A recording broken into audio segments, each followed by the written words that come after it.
Amada Igreja do Senhor, graça e paz. Aprove ao nosso Deus mais uma semana nos guardar debaixo de sua mão de poder e graça em meio a essa situação, em meio a esse momento de provação da nossa vida. Nesse momento, queremos cultuar, adorar o seu nome. Eu convido você, meu irmão, minha irmã, que está aí no recinto, no seu lar, e você que tem acesso a esse vídeo, que nesse momento, numa atitude de deferência, de adoração, de reverência ao nome do nosso Deus, prepare seu coração, prepare a sua mente. Vamos juntos louvar, adorar ao Deus que até aqui tem cuidado de nós e nada tem nos deixado faltar. Então, nesse momento, eu convido você, meu irmão, minha irmã, para fechar os seus olhos e vamos falar com o nosso Deus. Pai amado, Deus querido, Deus de toda bondade e misericórdia, agradecemos a Ti, Senhor Deus, porque podemos ver, Senhor Deus, e testemunhar o Teu cuidado com a Tua igreja, com cada um de nós em particular, e pela graça que nos concede, Senhor Deus, de tributar, louvar o Teu santo, santo nome. Dizer a Ti que Tu és o único e verdadeiro Deus. Agradecer por toda a Tua bondade, agradecer, Senhor Deus, pela Tua salvação em Cristo Jesus, pela intervenção graciosa do Teu Espírito Santo ao longo de uma semana que certamente nos escondeu de todo mal. Pai amado, Pai santo, nesta hora também te pedimos, ó Pai, perdoa os nossos pecados, para que entrando na Tua presença, possamos cultuar a Ti em espírito e em verdade. E que Teu Espírito Santo conduza cada ato desse culto, Senhor Deus, segundo a Tua vontade. Para que, Pai, possamos com um só coração, mesmo agora, separados, ó Deus, cada um no seu lar, impossibilitados no momento de estarmos juntos, para bendizer o Teu nome, possamos agora fluir, Senhor Deus, desfrutar da Tua graça, da Tua misericórdia. E que o Teu nome neste culto seja louvado. Oramos assim, agradecidos, ó Deus, por toda a Tua bondade e misericórdia, em nome santo do Senhor Jesus. Amém. Queridos, falamos com Deus. Agora também vamos ouvir aquilo que o nosso Deus tem para falar conosco. Nesta hora, te convido você a abrir a palavra do Senhor. Texto da palavra do nosso Deus que se encontra lá no livro de Salmos. Salmo 147, nós vamos ler do versículo 1 até o 12. Salmo esse que tem aqui na minha Bíblia como título, Louvor ao Deus Todo-Poderoso. Assim nos diz a palavra do Senhor. Louvai ao Senhor, porque é bom e amável cantar louvores ao nosso Deus. Fica-lhe bem o cântico de louvor. O Senhor edifica Jerusalém e congrega os dispersos de Israel. Sara-os de coração quebrantado, lhes pensa as feridas. Conta o número das estrelas, chamando-as pelo seu nome, grande é o Senhor nosso e muito poderoso. O seu entendimento não se pode medir. O Senhor ampara os humildes e dá com os ímpios em terra. Cantai ao Senhor com ações de graça, entoai louvores ao som da harpa ao nosso Deus, que cobre de nuvem os céus, prepara a chuva para a terra, faz brotar nos montes a erva, e dá alimento aos animais e aos filhos dos corvos quando clamam. Não faz caso da força do cavalo, nem se compraz nos músculos do guerreiro. Agrade-se o Senhor dos que o temem e do que o esperem na sua misericórdia. Louva Jerusalém ao Senhor, louva Sião ao seu Deus, louva Igreja Presbiteriana Águas Vivas ao Senhor teu Deus. Por isso, nesta hora, meu querido, pensando nesse texto, principalmente no que diz a palavra aqui, e dá alimento aos animais e aos filhos do corvo quando clamam, mostra o nosso Deus cuidando da sua criação nos mínimos detalhes. Penso na palavra do Senhor Jesus Cristo quando diz, considerai os lírios do campo, não é? Que o Pai os veste com tanta graça, que nem Salomão em toda a sua glória vestiu como um deles. Se o nosso Deus cuida dos mínimos detalhes da criatura tão frágil, imagina eu e você que carregamos a imagem dele. Certamente muito o Senhor tem feito por nós. Por isso o nosso coração descansa no Senhor, porque sabemos que até aqui ele tem cuidado de nós. Se o mínimo da sua natureza, o mínimo da sua criação não tem escapado aos seus cuidados, imagine você, meu irmão e minha irmã, que carrega a imagem dele. Glorificando agora o nosso Deus por essa palavra, e sobretudo aqui o que diz ao Senhor, que diz a palavra do Senhor, louvai ao Senhor porque é bom, cantar louvores ao nosso Deus, fica-lhe bem um cântico de louvor. É o que nós vamos fazer agora. Nós vamos abrir os nossos lábios com um coração e alegria. Tudo que tem fôlego, louve ao Senhor. Nós vamos adorá-lo agora através dos cânticos de adoração, acompanhando juntamente com o nosso grupo de louvor da casa do Senhor. Convido você no seu lar agora. Abre os seus lábios, cante ao Senhor, porque muito Ele tem feito por nós. Ele tem cuidado de mim, de você. Logo após o nosso grupo de louvor, vamos ouvir aquilo que o Espírito Santo tem para dizer à sua igreja, a ministração da palavra do nosso Deus. Agora, a palavra com o grupo de louvor.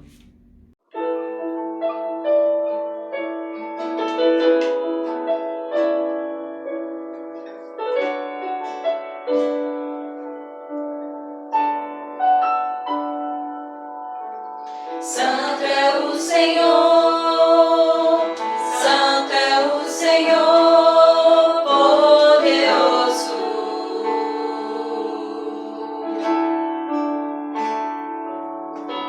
Santo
agora chegou a exposição da palavra de Deus. Eu te convido a se atentar agora para a explicação de um texto muito importante que tem falado muito ao meu coração. É o texto de 1 Pedro, capítulo 1, versículos de 13 a 16. Acompanhe a leitura que eu farei neste momento. Por isso, preparando o seu entendimento, sejam sóbrios e esperem inteiramente na graça que lhes está sendo trazida na revelação de Jesus Cristo. Como filhos obedientes, não vivam conforme as paixões que vocês tinham anteriormente, quando ainda estavam na ignorância. Pelo contrário, assim como é santo aquele que os chamou, sejam santos como também em tudo o que fizerem. Porque está escrito, sejam santos, porque eu sou santo. Vamos orar. Senhor, nesse momento eu te peço para que o Senhor me use para explicar um trecho da tua palavra. E ao mesmo tempo eu te suplico para que todos aqueles que escutarão o sermão, a exposição da tua palavra, que eles sejam edificados e que suas vidas possam ser transformadas e aperfeiçoadas. É isso que eu te peço, em nome de Jesus. Amém. Bem, eu sou professor de matemática, e eu gosto de fazer comparações, porque elas simplificam as coisas e ajudam a clarear o sentido de questões que às vezes parecem difíceis. Enquanto eu faço a introdução desse sermão, gostaria de te dar uma tarefa. Acompanhar os paralelos que existem entre o povo que primeiramente leu essa carta, os destinatários a quem Pedro escreveu, e você, um cristão brasileiro do século XXI. A primeira carta de Pedro é uma das epístolas gerais, ao lado de Hebreus, Tiago, Judas e as demais cartas de Pedro e João. Não foi endereçada a uma igreja determinada como aos romanos ou aos colossenses, mas sim a gentios que se tornaram cristãos. Ou seja, não eram judeus, mas pessoas que foram libertas, transformadas em sua vã maneira de viver. Não foi assim com você? Mesmo que você tenha nascido em um lar cristão, durante muito tempo você foi um terreno seco, árido, que precisou ser regado pela pregação do evangelho, por seus pais e mesmo pela igreja, para que você se tornasse um coração mole, um terreno fértil. Além disso, ela foi interessada a pessoas que enfrentavam provações comuns no século I, como injúrias, acusações caluniosas de mau procedimento, exclusão social, ridicularização e mesmo a incapacidade de ser tão fiel quanto gostaria. Tudo isso aparece ao longo da carta de 1 Pedro. E não é assim com a gente também? Na sua juventude, quantas vezes você viveu a pressão de ter que se conformar ao grupo porque o seu jeito de pensar não se adequava àquilo que as pessoas consideravam e olhavam para você de maneira ultrapassada? Não importa se a sua juventude é agora, se ela foi há 30 anos ou há 50 anos atrás. Você já viveu a pressão de saber o que é certo, mas não conseguiu colocar em prática? Paulo passou por isso. Pedro passou por isso.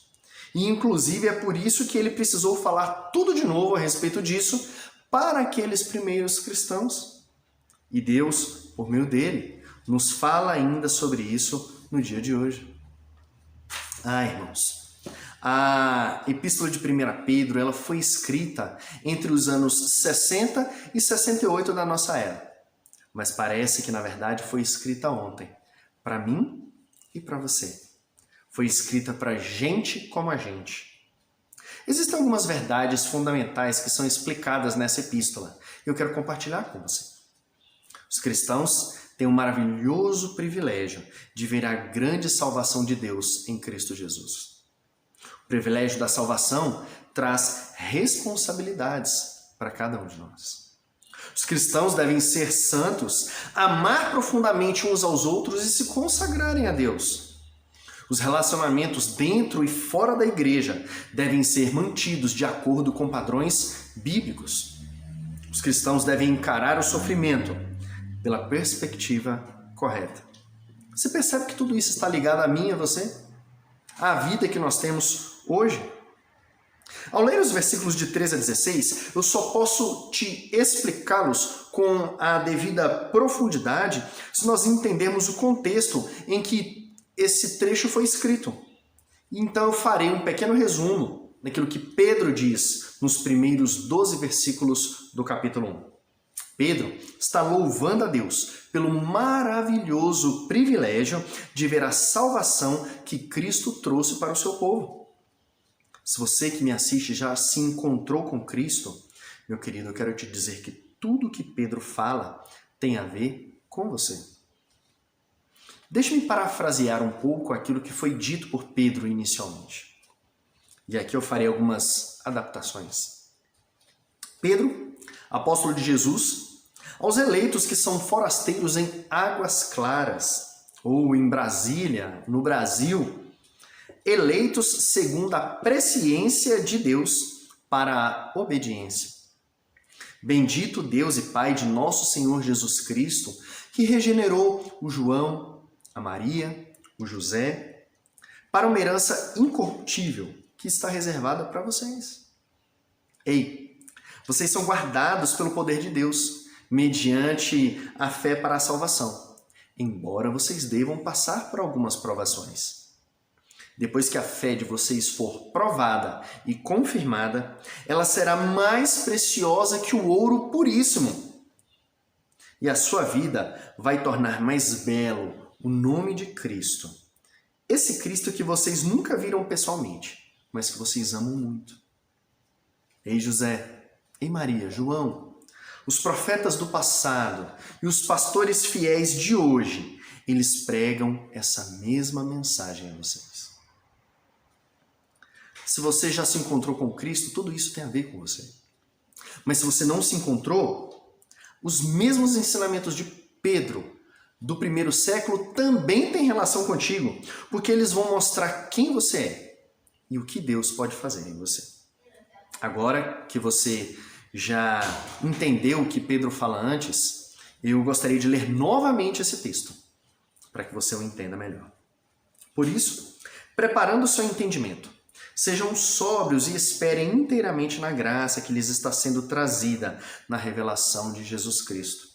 Como filhos obedientes, não vivam conforme as paixões que vocês tinham anteriormente, quando ainda estavam na ignorância. Pelo contrário, assim como é santo aquele que os chamou, sejam santos vocês também em tudo que fizerem, porque está escrito, sejam santos, porque eu sou santo. Gostaria então de compartilhar esse texto com vocês sob o título de Deus pode nos transformar. Mas, antes de explicar o sentido desse texto, eu devo lhes apresentar tudo aquilo que ele não fala. Esse texto não é um chamado ao moralismo frio, que levanta a bandeira do faça isso ou não faça aquilo. Menino, Deus está vendo. Que absurdo! Como você foi capaz de fazer aquilo? Um filho de Deus nunca faria o que você fez. A Bíblia manda você ser santo e de repente você apronta uma dessa? Esse texto não é uma palavra de condenação para quem já errou. Lido de forma superficial, ele se tornará fonte de orgulho pecaminoso para aqueles que acham que conseguem vencer os pecados por suas próprias forças, ou fonte de amargura para aqueles que dia após dia caem em suas lutas por não conseguirem viver de maneira agradável a Deus. Esse texto, na verdade, ele nos fornece o caminho seguro para a busca que temos em nossas vidas, de sermos santos como Ele é, de sermos a imagem e semelhança de Cristo, de darmos frutos, de fazermos o que Cristo manda para sermos reconhecidos como seus amigos. Então, em primeiro lugar, esse texto nos apresenta as bases da vida cristã. Ele nos dá as ferramentas necessárias para termos a vida que Deus quer que nós tenhamos. Eu gostaria então de começar a explicar esse texto para você. O versículo 13 começa falando de cingir o vosso entendimento. Isso significa colocar um cinto na cintura da vossa mente. Essa imagem é retirada da prática do Oriente Médio de reunir a túnica que os homens usavam e prendê-la com um cinto, em preparação para a ação, deixando as pernas livres para se movimentarem com rapidez, caso fosse necessário. Talvez o paralelo para os nossos dias fosse arregaçar as mangas ou tirar o paletó, estar pronto para o trabalho. Pedro está exortando então aqui os seus leitores para que estejam preparados para o mais intenso esforço mental. Os comentaristas da Bíblia de Genebra falam em esforço espiritual vigoroso e constante. As bases para viver a vida que Deus preparou para você está em mudar a mente, as suas crenças, as suas concepções pelas de alguém que é muito mais inteligente que você, Deus. Pedro não está sozinho nessa linha de pensamento. A linguagem de Paulo para esta expressão de Pedro é renovar a mente. Ela está expressa lá em Efésios capítulo 4. Se você não muda sua mente, as suas crenças, você não pode mudar o seu jeito de ser, o seu jeito de viver. Você vai tentar e vai fracassar, tendo algo diante de ti que te esbofeteia e te humilha diariamente. Suas ações não mudarão se suas crenças mais profundas, e aqui eu posso inclusive falar de coração, não mudarem. Quer ver um exemplo?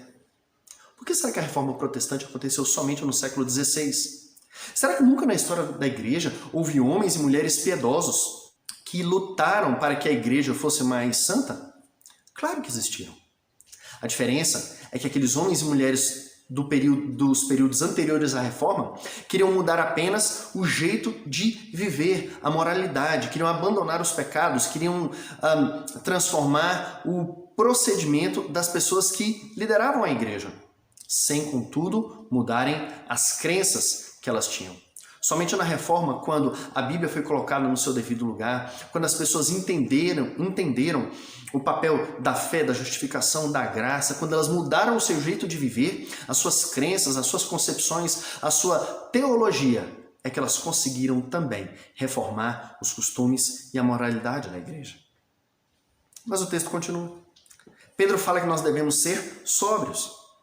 Um cristão não sóbrio pode agir como um alcoólatra. Se não mantiver um juízo são, equilibrado e sólido, será levado sucessivamente de um lado para o outro e para longe de Cristo, por todo tipo de pensamento desse mundo.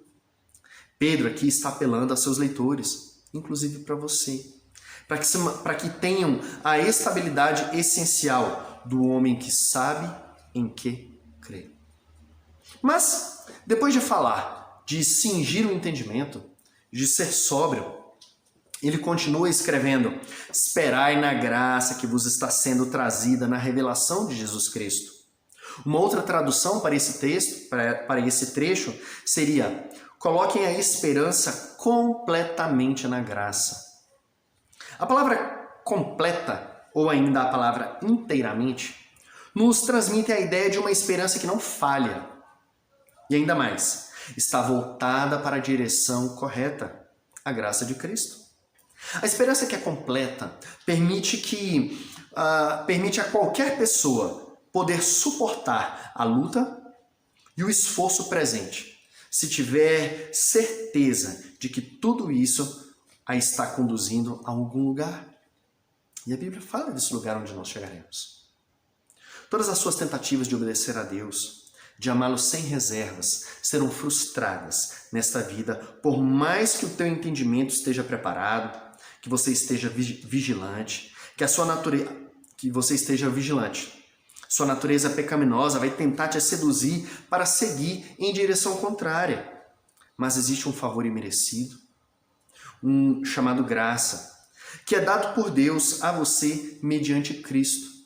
E é essa graça que permite que você possa sempre recomeçar.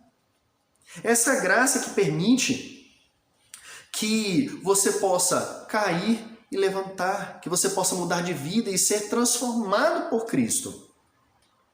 A obra de Cristo mediante a sua graça é poderosa para levantar aquele que caiu, para restaurar aquele que falhou, para fortalecer quem perdeu suas forças e para resgatar quem se perdeu.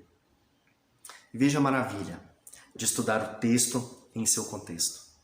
O versículo 3 fala da graça de Deus manifestada no Cristo que veio para nos salvar. E no versículo 13 fala da graça do Cristo que voltará para completar a obra agora não da salvação, mas da santificação, da transformação de vida que pode fazer e faz na vida de todo aquele que creu.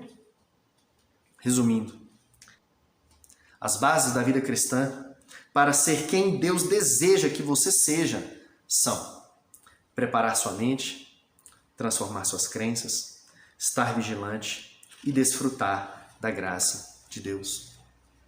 Mas em segundo lugar, o texto mostra que tudo que deve ser abandonado será feito simplesmente porque isso não nos pertence mais. Afinal, somos filhos da obediência. Filhos aos quais a obediência é a sua natureza característica e, inclusive, dominante. Somos aqueles que, crendo na revelação de Jesus Cristo, começamos a ser transformados a ponto de desejarmos obedecer a Deus. A obra que se completará um dia já é realidade na vida de quem crê, mesmo que ainda seja incompleta. E é por isso que você tem o poder para abandonar aquilo que desagrada a Deus. Mas o que desagrada a Deus? O texto fala de não nos amoldarmos às paixões que tínhamos anteriormente na nossa ignorância, ou ainda de não nos conformarmos com os maus desejos do passado. Resumindo, é tudo que está em desacordo com a palavra de Deus. Temos aqui uma ordem, mas agora essa ordem vem acompanhada de poder. Porque a mudança, o abandono não estão alicerçados nas suas forças, nas nossas forças, mas nas bases da vida cristã apresentadas no primeiro ponto. E eu quero te dizer uma coisa, dá para mudar. Você não precisa viver assim. O contexto romano da época em que esse texto foi escrito nos remete a todo tipo de impureza, carnalidade, de prática vil. Mas ler o texto assim e pensar só nessas coisas é limitar o poder transformador do Evangelho. Porque talvez você pense que, porque não faz tais coisas, tudo está resolvido para você. Não. A mudança realizada nos filhos da desobediência é completa e em todas as áreas do viver. Você não precisa mais viver ansioso, porque sua esperança está em Cristo. Os traços pecaminosos da sua personalidade, como um sentimento de inferioridade, de não ser amado, de estar abandonado, de se sentir humilhado, tudo isso pode ser superado. A insegurança sobre um futuro casamento ou sobre a continuação do seu podem ser entregues a Cristo. O temor pela alma dos seus filhos e a angústia de vê-los crescer neste mundo mau serão amenizados pela certeza de que é Deus quem os guardará. Seu temor em relação à velhice e à sua saúde podem ser depositados no Deus que providenciará cuidado para você. As dúvidas em relação a como será a vida neste mundo depois do coronavírus serão respondidas por meio da providência de Deus.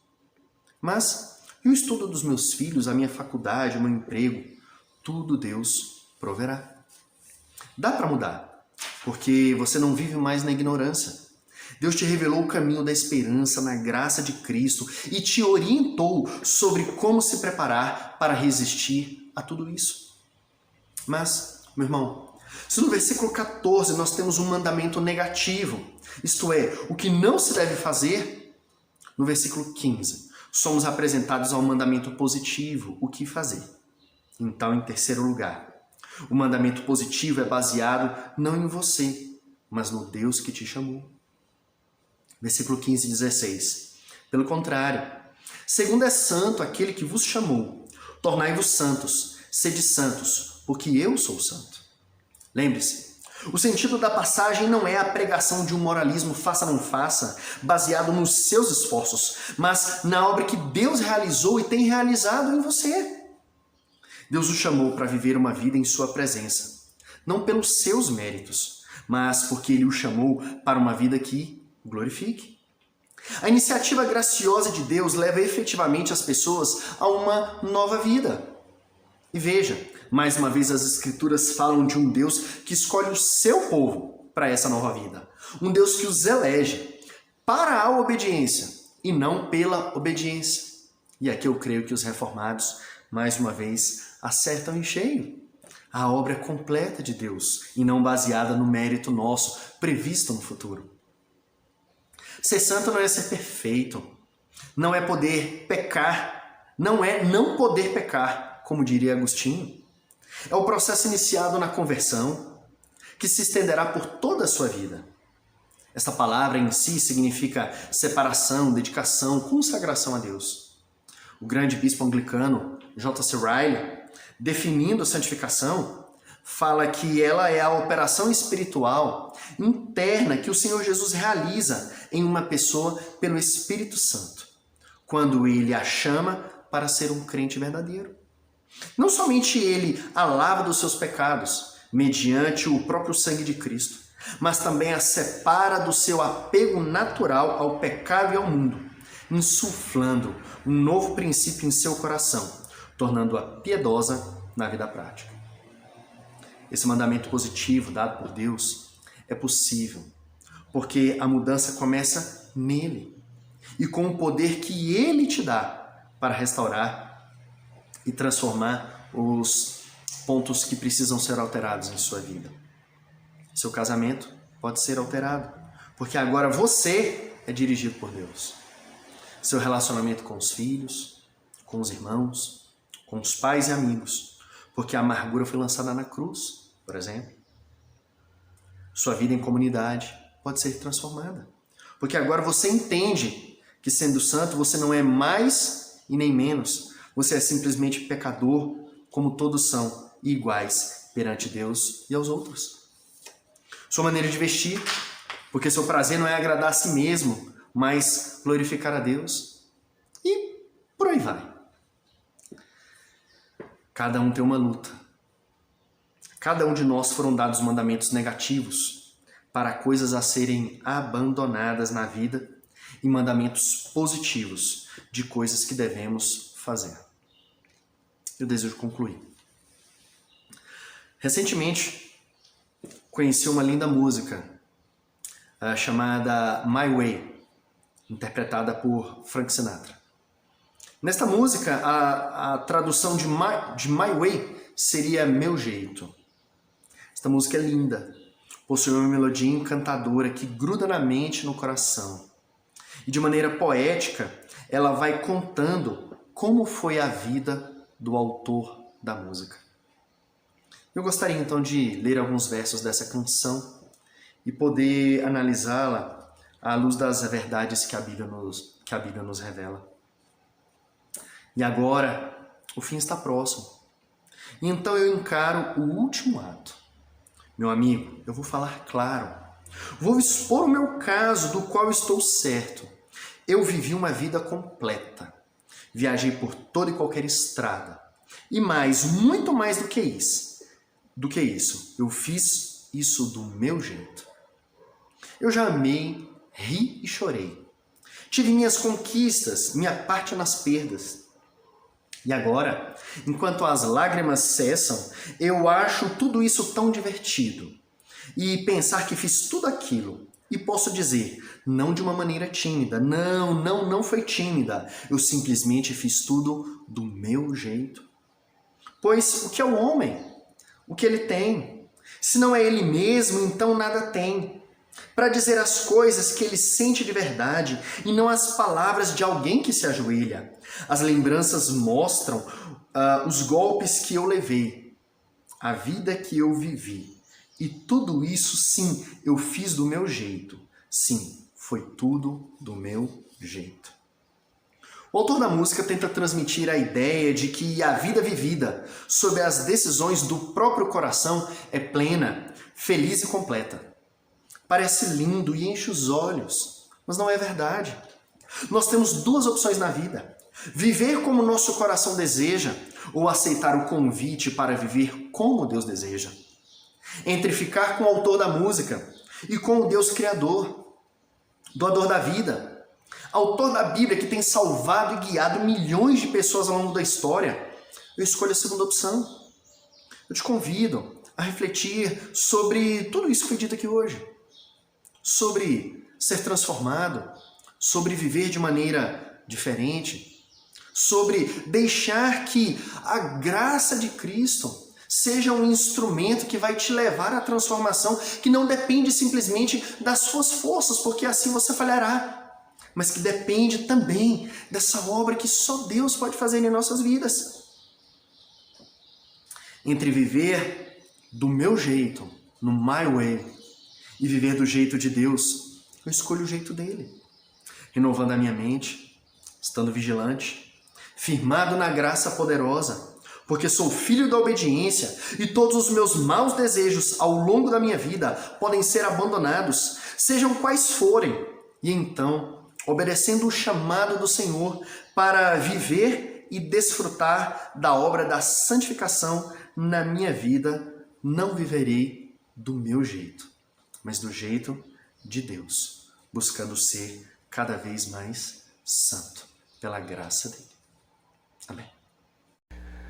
Boa noite, meu irmão. Você que recebeu a mensagem de Deus, que com certeza falou ao seu coração na tarde e noite deste dia, busque viver a vida que Deus tem te proporcionado na procura de uma santidade, de ser mais próximo do Senhor. Procure a paz que excede todo o entendimento. Tente viver nessa semana e aplicar a palavra que você ouviu ao seu coração, à sua casa e à sua família. Receba agora a bênção do Senhor sobre a sua vida. Que o Senhor, meu querido, te abençoe e te guarde. Que o Senhor faça resplandecer o seu rosto sobre ti e tenha compaixão de ti. Que o Senhor sobre ti levante o seu rosto e te conceda a sua maravilhosa paz. Que a graça, a comunhão e a consolação do Trino Deus te acompanhem, meu querido, juntamente com todo o povo de Deus espalhado pela face da terra, com todos aqueles que procuram viver uma vida de santidade, não somente hoje, mas por todos os séculos dos séculos. Amém.